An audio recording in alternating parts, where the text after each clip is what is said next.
Ethan Cole had always loved the quiet of the remote research outpost. The station was far from any major city on Earth, surrounded by rocky hills and scattered forests.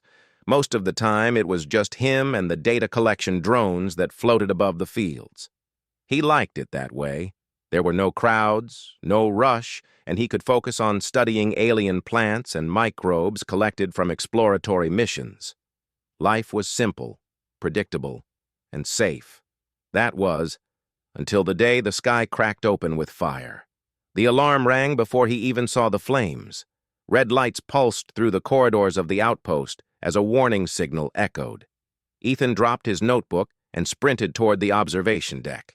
Outside, smoke swirled through the sky, mixing with debris from what looked like a ship falling from orbit. He had never seen anything like it. The ship was not human. Its metal was silver blue, sleek and glowing with soft lines that seemed almost alive. Flames licked its sides, and the ship crashed into the clearing not far from the outpost. Without thinking, Ethan grabbed his emergency pack and ran toward the site. The forest crackled with fire and falling debris as he approached. When he reached the ship, he saw bodies lying among the wreckage. Some were alive but badly injured. Others were still and silent. He heard a faint groan from the largest section of the hull. Crawling carefully through the twisted metal, Ethan found her. She was unlike anything he had ever seen. Her skin was smooth and pale with faint violet undertones, her hair shimmered silver under the sunlight, and her eyes were a deep shade of green that seemed to glow. Ethan realized immediately she was in bad shape. The alien princess, as she seemed to be, was covered in burns and cuts. Her breathing was shallow, and her pulse was weak. Beside her, a few guards were trying to keep her safe, but they were panicked and unsure what to do. Ethan knelt beside her and gently pressed his hands to her chest. He was not a doctor, but he had basic medical training. He checked her vitals and felt a strange resistance in her body. Her blood was thin, almost breaking down. The toxin was moving too fast. "Is she going to die?" one of the guards asked in a sharp foreign language that Ethan did not understand. Ethan shook his head, trying to calm himself. "I don't know, but I can help her. She needs immediate transfusion. Something in her blood is failing." The guards looked at each other nervously. One of them spoke in broken English. "You are human. You can help her?" Ethan nodded. He had no time to hesitate. The scanning device they carried detected something strange, a compatibility marker between her blood and human plasma. He didn't fully understand it, but the machines confirmed it. The poison in her system would not respond to their treatments. She needed human blood, and he could give it. The guards recoiled. "It is dangerous," one said. "She is royal. You are human. It could kill her or you. This is not allowed." Ethan's heart pounded, but he did not step back. "I have to try. She might die if I don't. I can't watch her die when there is a chance to save her." They hesitated. Then a medic finally nodded. "Prepare the transfusion, carefully. It may be the only hope." Ethan's hands were steady as the machines connected him to the princess. He could feel the strain in his own body as the blood began to flow. Every second felt like hours. The toxin was strong, and the princess shivered as if fighting a fever. Ethan felt weak too, but he refused to pull away. He focused on her breathing, on her pulse, on the hope that somehow this would work. The guards whispered among themselves, some fearful, some amazed. One muttered, "Never have humans been so selfless." Hours passed. Ethan's vision blurred, but he stayed conscious. Slowly, almost imperceptibly at first, the princess's breathing steadied. Her pulse became stronger, more regular. Color returned to her cheeks, a faint glow spreading across her skin. The guards leaned closer, watching as the impossible began to happen. The human blood was saving the alien princess. When she finally opened her eyes, Ethan had to hold back a sigh of relief. She looked at him, her green eyes wide and filled with something that resembled gratitude, but also something else. Something deeper that he could not name. "You saved me," she whispered in halting English. Her voice was soft, musical, unlike anything Ethan had ever heard. "I'm Ethan," he said, smiling faintly despite the exhaustion. "You're going to be okay." The princess tried to sit up but wobbled. Ethan steadied her and the guards helped. They watched silently, still unsure of the bond forming between the human and their princess. Days passed as Ethan helped the princess recover.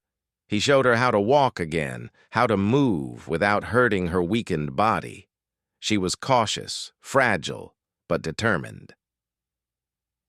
Every time she looked at him, he felt the weight of her gaze, and he realized that she saw more than just a human who gave her blood.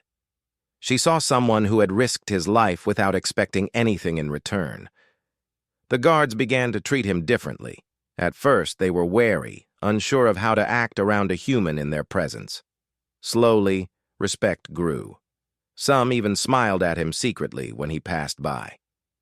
Ethan was not used to recognition. He was a simple scientist, not a hero. Yet here he was, saving the life of an alien princess, and in the process, changing everything about how humans were seen by another world. During the quiet nights, the princess asked Ethan questions about Earth, about his life at the outpost, about his research. Ethan explained simply, telling her about his work and his simple routines. She listened with fascination. The more she learned about humans, the more she realized that they were not weak or primitive. They were clever, resilient, and brave in ways that surprised even her. One night, when the stars shone brightly over the forest clearing, the princess spoke softly. "You did not have to save me," she said. "I do not understand why you risked yourself for me." Ethan shrugged lightly, leaning back on the rough grass. "Someone had to. I wouldn't want to be in a place where no one helps me if I were hurt. I think anyone would do the same." She studied him, her eyes reflecting the light of distant galaxies. "Humans are different. I expected fear, hesitation, maybe even betrayal, but not this, not kindness." Ethan felt his cheeks warm. "I'm not different. I just try to do what's right." The next morning, when the Varan medics came to evaluate her condition, they were astonished. She was stronger, more alert, and moving with confidence they had not seen in hours. The chief medic looked at Ethan in disbelief. "Your blood. It stabilized her. We have never seen this happen before." The guards could not hide their amazement. The princess herself was silent, reflecting on how fragile life had been moments ago, and how a human had saved her in a way no one could have imagined. Ethan's simple action had bridged two worlds in an instant, creating a bond that went beyond words. For the first time, Ethan realized the gravity of what had happened. He had not expected recognition or reward. He had simply acted.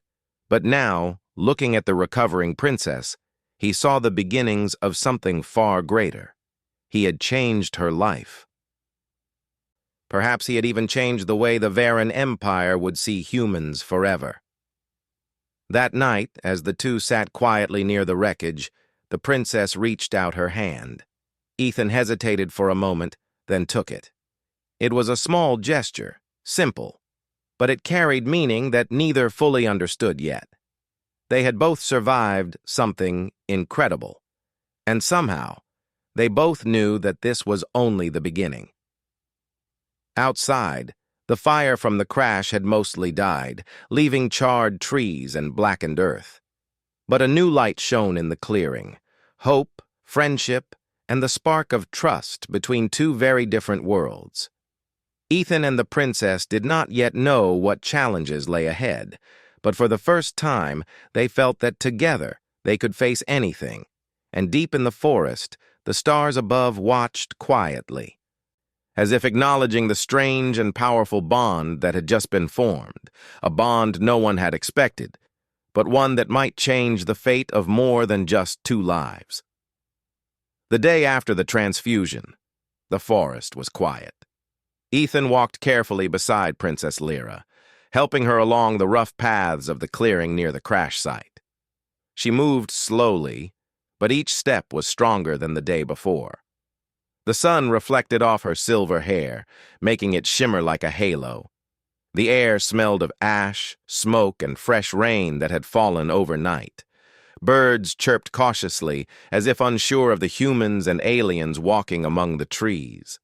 "I am stronger today," Lyra said softly, her voice still delicate but more confident. "I can feel it." Ethan nodded. "You were very weak yesterday.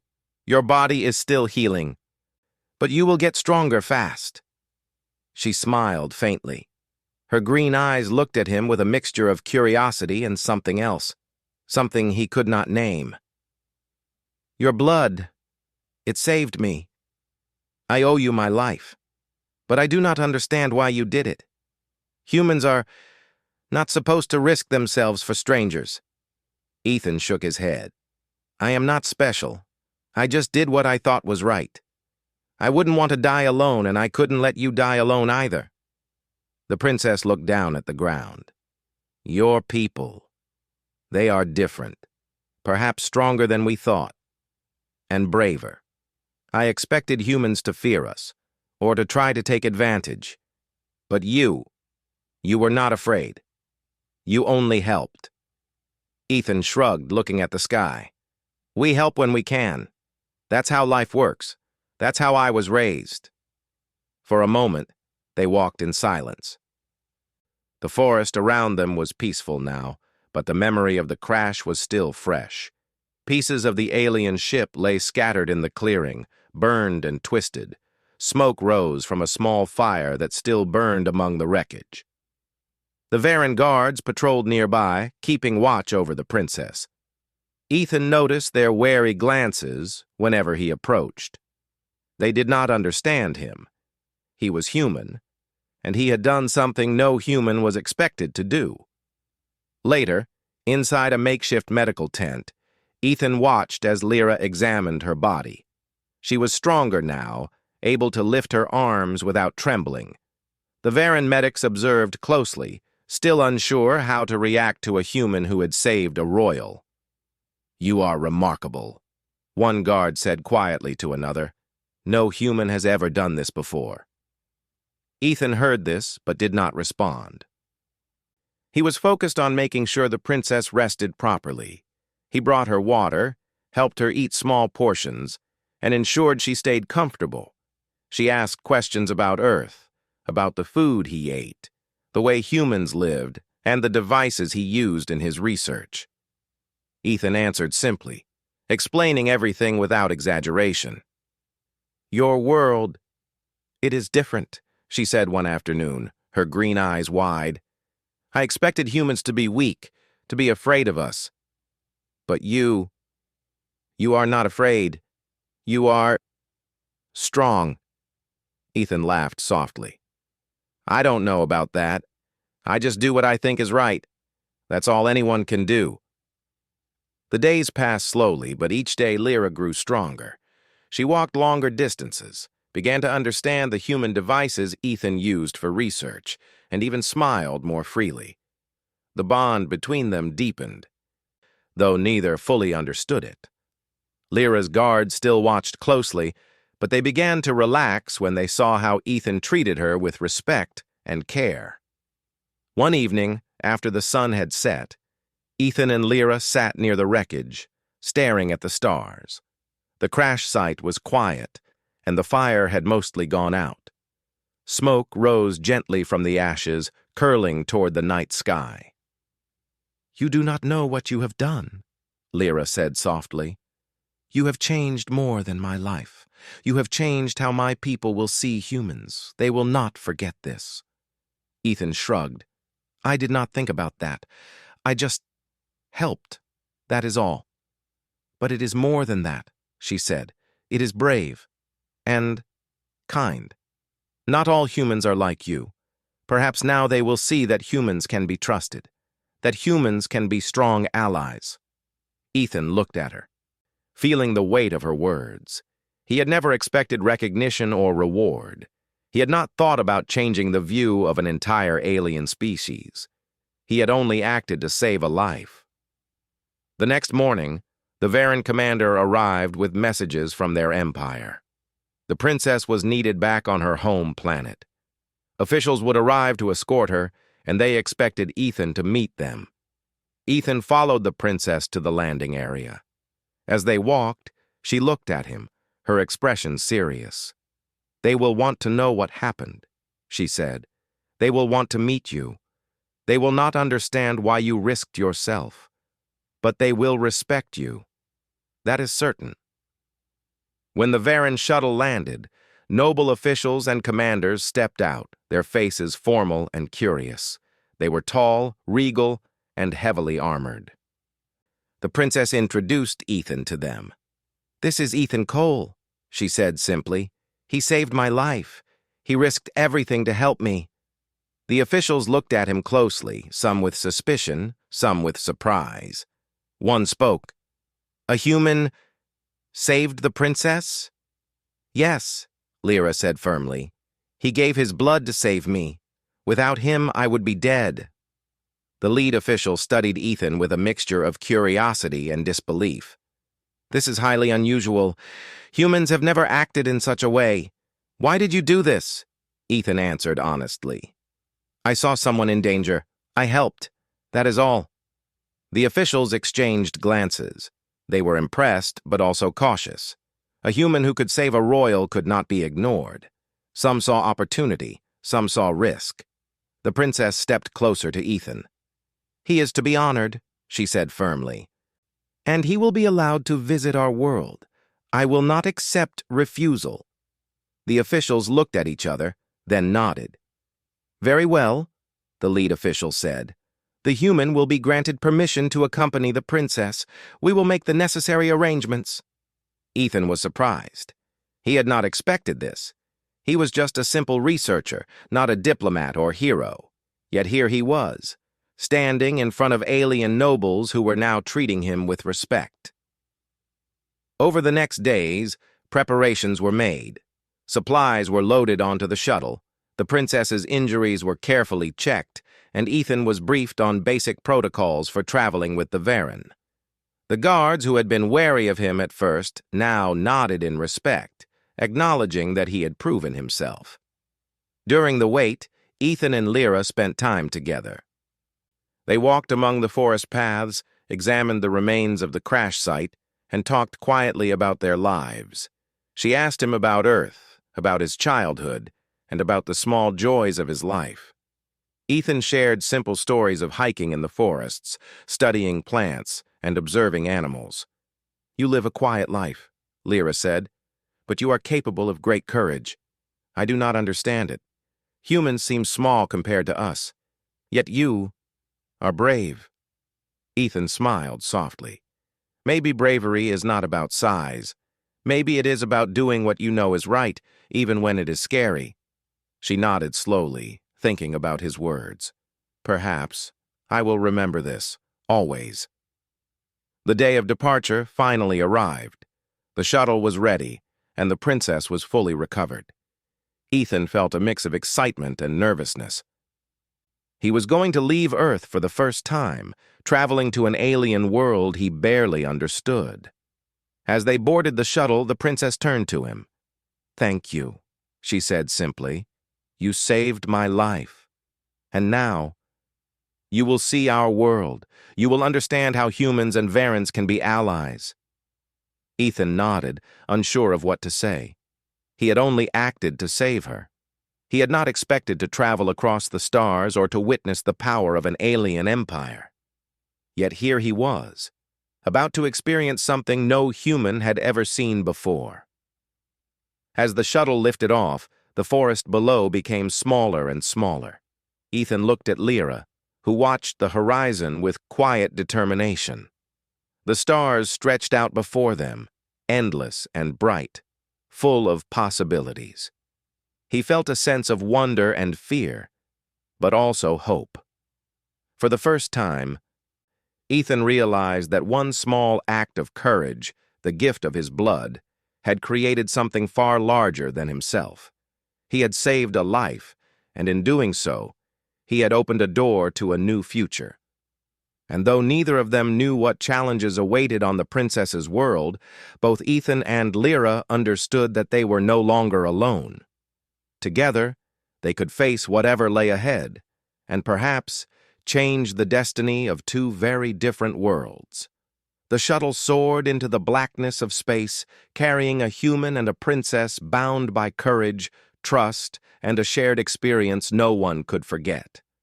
The stars above seemed to shine brighter for them, as if acknowledging the start of something extraordinary, a story that no one had expected, and a bond that would last far longer than either of them could imagine. The shuttle hummed quietly as it glided through space. Ethan sat beside Princess Lyra, staring out at the stars. He had never seen so many before. On Earth, the sky was limited, the stars blocked by city lights and clouds. Here, the universe stretched endlessly, vast and silent, filled with possibilities he could barely imagine. Lyra glanced at him, her green eyes soft. "You are not afraid of this?" she asked. Ethan shook his head. "I am a little nervous, but not afraid. It is new, yes, but I think it is exciting." The princess smiled faintly. "Your people are strange. You do not fear what you do not understand. That is unusual among humans." Ethan shrugged. "Maybe. Or maybe it is just because I have seen worse things than this." He did not mention the crash, the fire, or the fear he had felt when her life hung in the balance. That day was still raw in his mind, but it had taught him something important. Courage was not the absence of fear. It was acting despite it. Lyra studied him quietly. "You have courage, human, and kindness. I have never met anyone like you, not in my life, not in my world." Ethan looked away, unsure how to respond. He was not used to praise, especially from an alien princess. "I just did what was right," he said softly. "I wanted to help you. That is all." Their conversation was interrupted when the shuttle's communication system crackled. A deep, formal voice filled the cabin. "Princess Lyra, we are approaching the capital. Prepare for descent. All passengers must remain seated until landing protocols are complete." Ethan nodded, trying to hide his nervousness. The princess tightened her grip on the armrest, her silver hair shimmering in the cabin lights. Ethan noticed a flicker of tension in her eyes. She had recovered physically, but the weight of her royal responsibilities was still heavy. When the shuttle landed, the ramp lowered slowly, revealing a city unlike anything Ethan had imagined. Towers of polished metal rose into the sky, some stretching higher than the tallest mountains on Earth. Vehicles glided silently along elevated paths, and people with tall, elegant frames moved quickly through the streets. Alien architecture blended sleek lines with organic shapes, as if the city itself had grown rather than been built. Ethan followed Lyra carefully as she walked through the landing area. Her guards flanked her, but she stayed close to him. Ethan noticed the curious glances from the Varens around him. They had never seen a human in their city, and his simple clothes and mannerisms stood out among the polished uniforms and flowing robes of the Varen nobility. "Do not worry," Lyra said softly. "They will respect you. My father, the Emperor, will want to meet you personally." Ethan swallowed hard. He had never met royalty before, and now he would meet the ruler of an alien empire. He tried to keep his hands steady as they moved through the crowded hallways of the capital. Guards and officials bowed slightly as Lyra passed, and some whispered among themselves. Ethan could not understand the language, but he sensed their curiosity and perhaps their admiration. When they reached the throne room, Ethan paused. The doors opened to reveal a vast chamber, filled with light and space. At the far end sat a figure taller than anyone Ethan had ever seen. The Emperor wore a long, flowing robe that shimmered with metallic threads. His face was sharp and regal, his eyes a deep green like Lyra's, but darker. He studied Ethan carefully, as if weighing his every move. "You are the human who saved my daughter," the Emperor said in a voice that echoed through the chamber. "Explain why you risked your life for her." Ethan straightened, feeling the weight of every gaze in the room. "I saw someone in danger. I helped.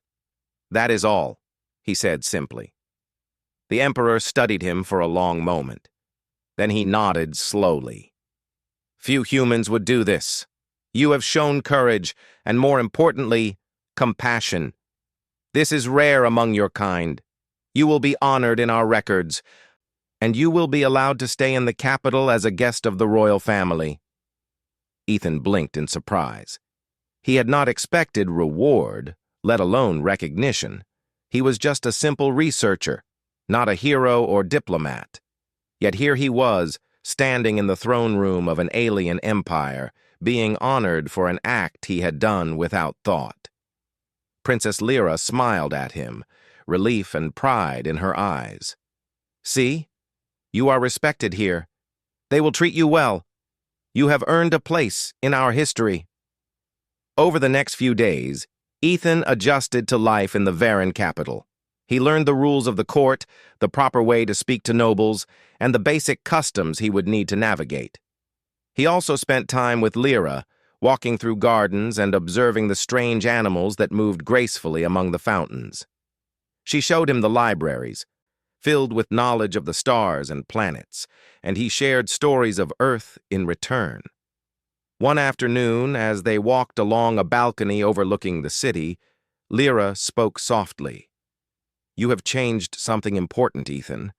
Humans were unknown to many of my people. They thought your kind weak, unpredictable, and insignificant. Now, they will think differently." Ethan looked at the city below. "I did not mean to do that. I just helped you because it was the right thing." "Rightness is powerful," she said simply. "It can move worlds." Ethan smiled faintly. He did not fully understand what she meant, but he felt a warmth in his chest. He had acted without thought for fame or reward, and yet the consequences were far greater than he had imagined. In the following days, they received visitors from various parts of the empire. Officials came to meet Ethan, asking questions about humans, their technology, and their abilities. Ethan answered simply, explaining what he could without exaggeration. The more they learned, the more they realized humans were clever, resourceful, and adaptable. Lyra watched him during these meetings, pride and admiration in her eyes. "They listen to you," she said quietly. "They take your words seriously. That is rare for anyone who is not royal." Ethan shrugged. "I am just a human. I do not expect to be taken seriously." "But you are," she insisted. "You saved me. That alone gives you influence. That alone earns respect." One evening, after a long day of meetings, Lyra and Ethan walked through the palace gardens. The night sky was filled with stars, and the air smelled of flowers that glowed faintly in the moonlight. Lyra stopped and looked at him. "Do you understand what you have done?" she asked. Ethan shook his head. "Not fully. I only did what I thought was right. I did not think it would lead to this." "You have opened a door," she said. "A door between our worlds. One act of kindness has created trust, respect, and the possibility of friendship between humans and Varans. That is more than anyone expected." Ethan felt a strange sense of pride, though he tried to hide it. He had never imagined that saving a life could lead to such consequences. He had only acted because it was the right thing to do. Yet now, his simple decision had changed the way an entire empire would see humans. As they walked, Lyra spoke of her responsibilities. "I must return to my people fully healed, fully strong. I must lead, guide, and protect. But I will not forget you, Ethan. You have my gratitude, my respect, And more than that, my trust. Ethan looked at her, unsure how to respond. I do not need anything, he said. I only wanted to help. Lyra smiled softly. Perhaps, but you have given more than you realize. And for that, I am grateful. More than words can say. The next morning, Ethan joined Lyra in the throne room again. They were to meet with more officials, this time to discuss matters of alliance, trade, and knowledge exchange. Humans had much to offer, and the Varens were curious. Ethan explained things simply, focusing on basic principles and ideas that could be understood without confusion. The officials listened carefully, asking questions, taking notes, and occasionally glancing at Lyra for confirmation. She nodded quietly, proud of the human who had become her guide, her ally, and her friend. As the day ended, Lyra and Ethan walked through the palace once more. The sun set over the city, casting golden light on the towers and streets. Ethan felt a sense of peace. He had survived a crash, given his blood to save a life, and now, somehow, he was part of something larger than himself. Lyra looked at him, her green eyes reflecting the sunset. You have changed many things, Ethan. Not just my life, but the way my people will see humans. You have created hope where there was none. You have shown courage, kindness, and wisdom, all without expecting anything in return. Ethan smiled faintly, looking at the horizon. I only acted because it was right. That is all anyone can do. But it is enough, she said. It is always enough, and sometimes it is more than anyone expects. As the stars appeared in the night sky, Ethan realized something important. One small act of courage could ripple outward, affecting people and worlds far beyond what anyone imagined. He had not sought power, recognition, or reward. He had only helped a stranger. And yet, that simple choice had changed the way two species might see each other forever. The human and the princess walked side by side through the palace gardens, the air filled with the soft hum of the city below. They did not yet know what challenges lay ahead, but they understood one thing clearly. Together, they could face anything. Together, they had already changed the course of the future. And in that quiet moment, under the stars of a foreign world, Ethan realized that he had found a purpose far greater than his research outpost. He had found friendship, trust, and a chance to show that humans were capable of far more than anyone had ever believed.